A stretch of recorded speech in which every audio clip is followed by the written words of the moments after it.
Adam Smith was a Scottish philosopher widely considered as the first modern economist, or basically known as father of economics. Well, economics is about how people properly allocate scarce resources for any alternative uses to produce various commodities over time. We have two branches of economics, microeconomics and the macroeconomics. Well, microeconomics consider the economics including how individuals, people, firms, and companies respond to economic conditions.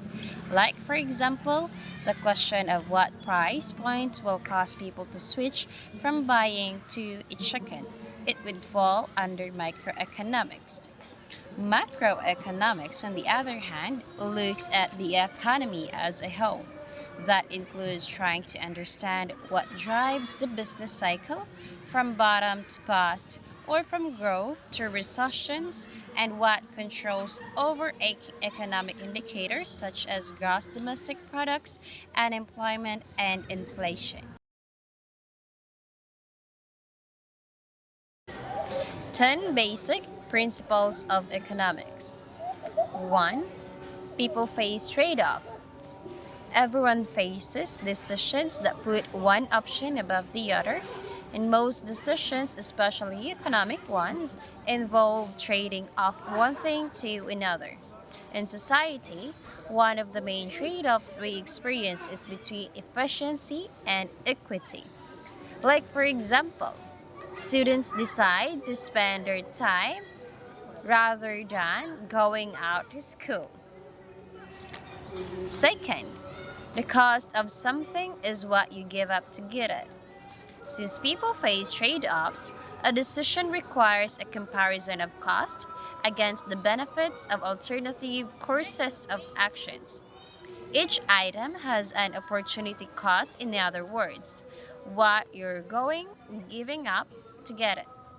So, when facing a decision, people should understand the opportunity cost involved in this decision. Like, for example, cooking dinner at home is cheaper than ordering from a restaurant, but it takes time than calling to the place for an order. Number 3. Rational people think of the margin. When considering marginal changes, we are consumers looking for the maximum satisfaction or in our purchase that fit with the budgets and income. So we look for ways to achieve maximum satisfaction, like for example, deciding to produce one more pencil or not. Number 4.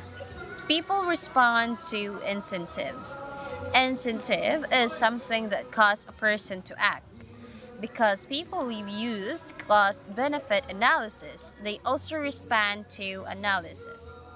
Like, for example, higher taxes on cigarettes to prevent smoking, or incentives for a person that has a quota for your work to have an incentives every day. Number 5. Trade can make over better off. Trade allows countries to specialize according to their comparative advantages and to enjoy a greater variety of goods and services. Number 6, markets are usually a good way to organize economic activity. Adam Smith made the observation that when the households and firms in the market, guided by the invisible hand, they will produce the most surpluses or funds for economy. Number 7, governments can sometimes improve economic outcome. Market failure occurs when the market fails to allocate resources efficiently. Governments can step in and intervene in order to promote efficiency and equity. Number 8, the standard of living depends on the country's production. The more goods and services produced in a country, the higher the standard of living it is.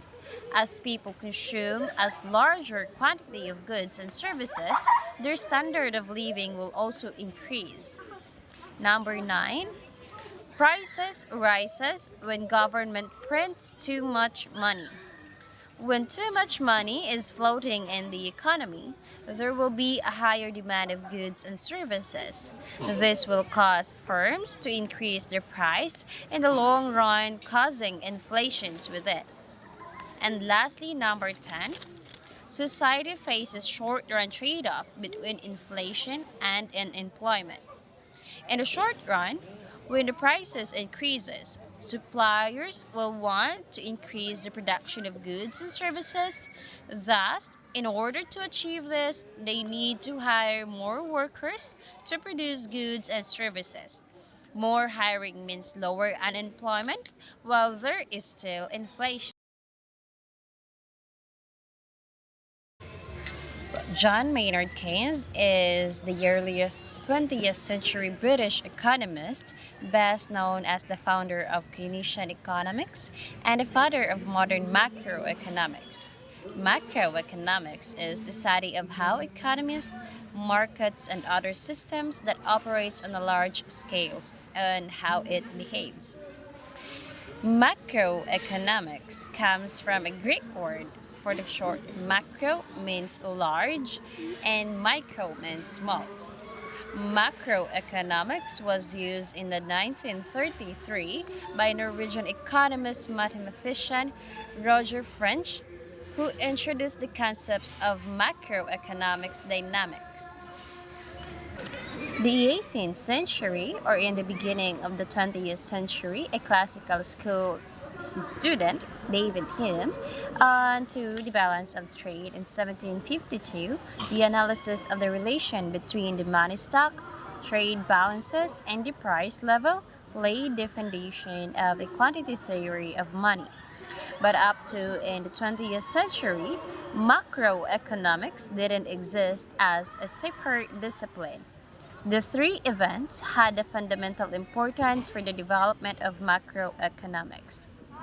One, the beginning of collection for economic data information and systematization of aggregate data that provided the empirical base of macroeconomic research. Second, the substantiation of the fact that business cycle is reviving phenomena. And the third one is the Great Depression catastrophe. And in 1936, John Maynard Keynes published a book named General Theory of Employment, Interest, and Money, in which they analyzed the Great Depression and proved that change in macroeconomic situation needs the new method analysis. The central point of Keynes' theory, the market economy does not guarantee the economy's stability, and therefore, the counter-stumps high unemployment. Government should intervene in the economic performance and conduct stabilization policy. During the 25 years after the World War II, the period of lost economics growth in a mass centuries. The belief that government is able to prevent recessions by actively using fiscal and monetary policy. But in the middle of 1970s, stagflation occurred, combination with high inflation, with stagnation, or even taking with people.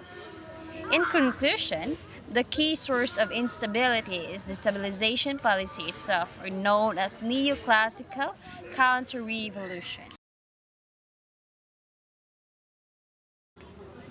Well, macroeconomic issues are overall output, long-run changes, and for short-run fluctuations, economic growth and business cycles in it.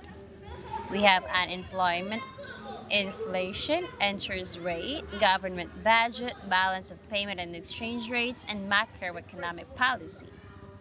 The goal of macroeconomic is for health of every nation, is for all economic agent as base their decision making, and is to estimate proposals made by politicians and which could have great impact on national and world economy.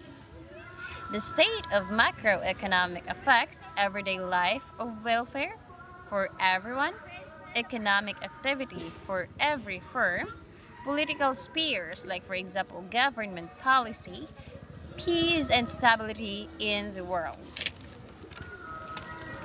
Number 5.